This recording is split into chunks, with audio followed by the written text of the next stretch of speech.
वाह, पुराना सोना कितना शुद्ध होता था ना दादी। सोना आज भी शुद्ध है, उस पर अगर हॉलमार्क अंकित है। आप भी ध्यान रखें, सोना हमेशा BIS प्रमाणित ज्वेलर से ही लें। बिल अवश्य लें और जांच लें कि बिल पर अंकित और आभूषण पर अंकित शुद्धता समान है। अधिक जानकारी के लिए लॉग ऑन करें BIS.gov.in पर।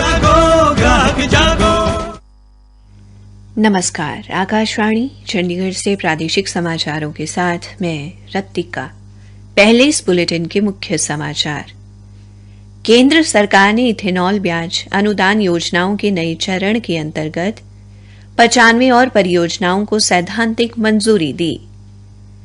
हरियाणा के गृह मंत्री अनिल विज के आश्वासन के बाद भारतीय किसान यूनियन चढ़ूनी ने कल अंबाला में मुख्य मार्ग जाम करने के बुलावे को वापस लेने की घोषणा की।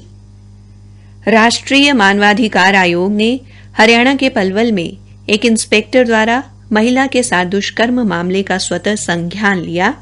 मुख्य सचिव और पुलिस महानिदेशक को नोटिस जारी किया।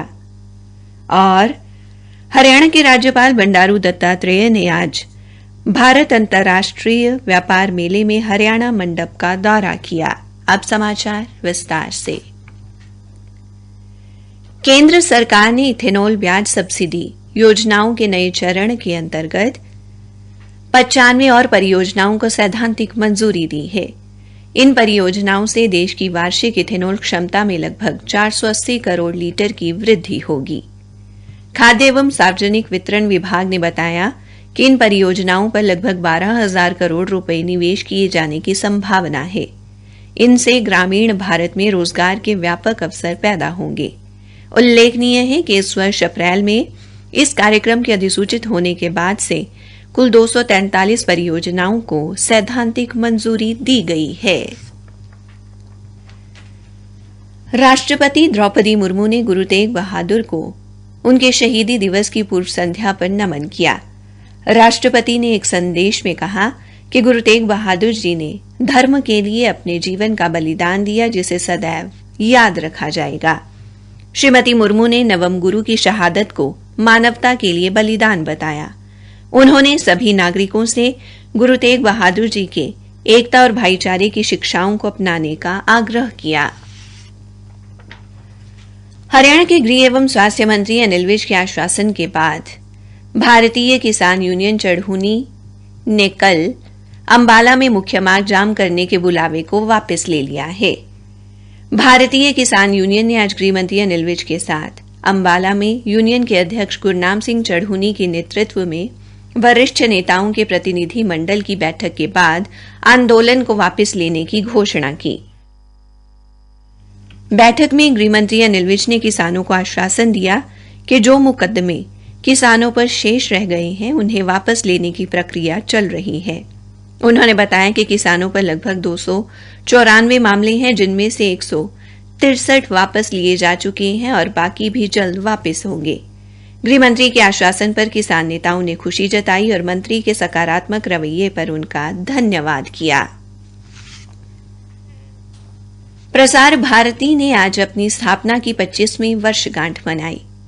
प्रसार भारती वर्ष 1997 में आज ही के दिन संसद के एक अधिनियम द्वारा स्थापित एक वैधानिक स्वायत्त निकाय के रूप में अस्तित्व में आया। दूरदर्शन और आकाशवाणी इसकी 2 इकाइयां हैं। प्रसार भारती के मुख्य कार्यकारी अधिकारी गौरव द्विवेदी ने कहा कि प्रसार भारती देश और दुनिया के समक्ष पेश आई चुनौतियों के दौरान लोगों के साथ मजबूती से खड़ा रहा। प्रादेशिक समाचार आकाशवाणी चंडीगढ़ से प्रसारित किए जा रहे हैं। राष्ट्रीय मानवाधिकार आयोग ने हरियाणा के पलवल में अपराध शाखा के इंस्पेक्टर द्वारा एक महिला के साथ जेल में बंद उसके पति की सहायता करने के बदले में दुष्कर्म करने संबंधी मीडिया में आई खबरों का स्वतः संज्ञान लिया है। आयोग ने कहा कि अगर मीडिया में आई रिपोर्ट सत्य है तो ये एक सरकारी सेवक द्वारा पीड़िता के मानवाधिकारों का उल्लंघन है। आयोग ने हरियाणा के मुख्य सचिव, पुलिस महानिदेशक और राज्य सरकार को नोटिस जारी कर 6 सप्ताह के अंदर इस संबंध में अपनी अपनी रिपोर्ट दाखिल करने को कहा है।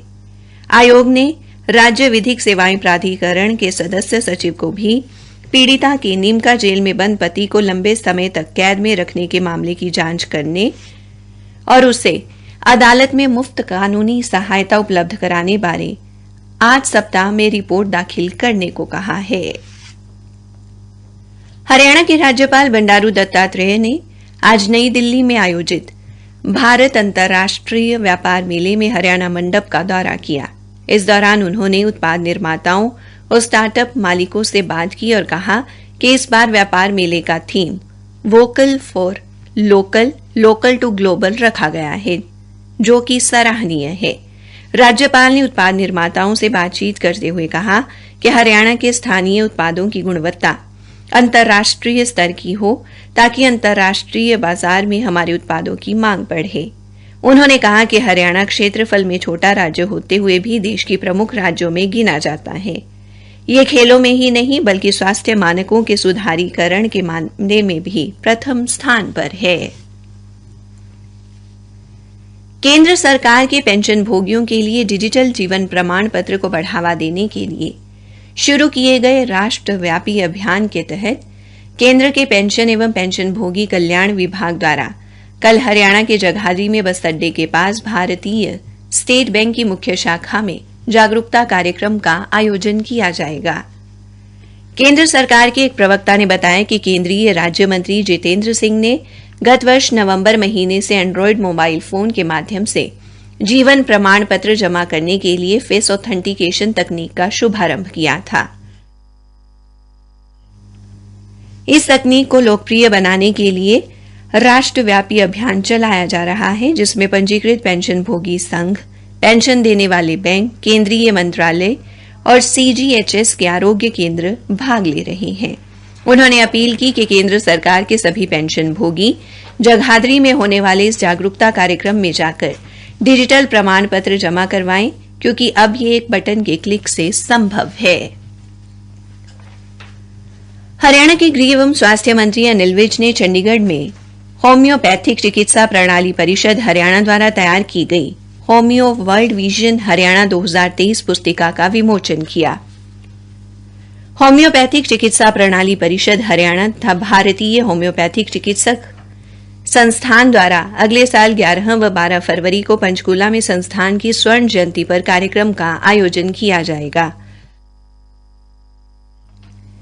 होम्योपैथिक चिकित्सा प्रणाली परिषद हरियाणा के अध्यक्ष डॉक्टर हरप्रकाश शर्मा ने बताया कि पंचकूला में आयोजित होने वाले कार्यक्रम में देश विदेश के साथ साथ प्रदेश के लगभग 1000 से अधिक चिकित्सक हिस्सा लेंगे और चिकित्सा क्षेत्र में विभिन्न विषयों पर चर्चा एवं विचार विमर्श करेंगे। पानीपत के उपायुक्त सुशील सारवान ने कहा कि प्रदेश में प्रदूषण को रोकने के लिए हरियाणा सरकार द्वारा चलाए जा रहे जागरूकता अभियान का वर्तमान सीजन में व्यापक एवं सकारात्मक असर देखने को मिला है। उन्होंने बताया कि जिले में पराली जलाने के 70% घटनाओं पर काबू पाया गया है।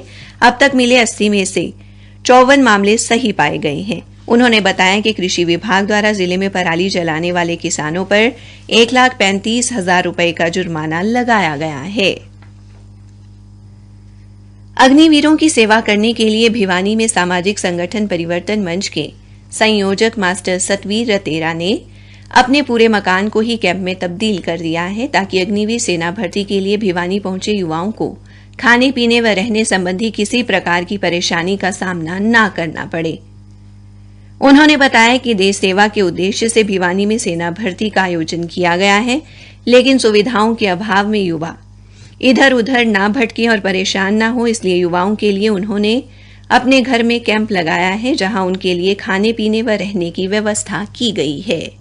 अंत में मुख्य समाचार एक बार फिर। केंद्र सरकार ने इथेनॉल ब्याज अनुदान योजनाओं के नए चरण के अंतर्गत 95 और परियोजनाओं को सैद्धांतिक मंजूरी दी। हरियाणा के राज्यपाल बंडारू दत्तात्रेय ने आज भारत अंतर्राष्ट्रीय व्यापार मेले में हरियाणा मंडप का दौरा किया। इसी के साथ प्रादेशिक समाचार समाप्त हुए। सीमा बहन जी, कहाँ हो आजकल? गौतम भाई, जब से टीबी हुआ है लोगों ने मिलना जुलना बंद कर दिया है, तो मैं भी थोड़ा। अरे ऐसा मत कहो बहन, अब तो पूरा देश जुट गया है टीबी रोगियों का हाथ थामने को। सचमुच? हाँ। क्या आप जानते हैं प्रधानमंत्री टीबी मुक्त भारत अभियान के तहत कॉर्पोरेट्स, जनप्रतिनिधि, एनजीओज, अन्य लोग सभी टीबी रोगियों के लिए पोषण, जांच, इलाज और आजीविका संबंधी सहायता देने का वचन दे रहे हैं। निक्षय मित्र बन टीबी मरीजों की सहायता करें। आज ही 1800-11-6666 पर कॉल करें। टीबी हारेगा, देश जीतेगा। राष्ट्रीय स्वास्थ्य मिशन, स्वास्थ्य विभाग हरियाणा द्वारा जनहित में जारी।